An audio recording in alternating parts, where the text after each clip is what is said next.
Merhaba Şefkat Yerimdar seyircisi. Sevdiğiniz dizi yeni bölümünde nasıl izleniyor? Şimdi analiz videosunu sizler için çekiyorum. Şefkat Yerimdar seyircisi bu şekilde videolu analizlerle sevdikleri dizinin nasıl izlendiği hakkında sayfama abone olarak takip edebilirler diyerek hemen Şefkat Yerimdar nasıl izleniyor analizine başlayalım. Arkadaşlar şu an dizi daha devam ediyor. Özet bölümünde çok güzel başladı Şefkat Yerimdar arkadaşlar. Geçen hafta maçtan dolayı Şefkat Yerimdar'ın izlenmesinde bir düşüş olmuştu. Maç Şefkat Yerimdar'ı etkilemişti arkadaşlar. Bu bölümde bu bölümde bu şekilde bir durum yok. Genel olarak özet bölümünde çok güzel başladı dediğim gibi. Yeni bölümünde de aynı şekilde.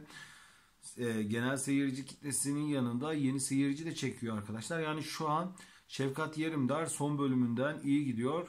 Dediğim gibi şu an dizi devam ediyor. Dizi bittikten sonra genel bir analiz videosu daha çekeceğim. Onu da seyredebilirsiniz diyerek arkadaşlar diğer analizini çıkaracağım yapımların analiz videosunu da seyredebilirsiniz.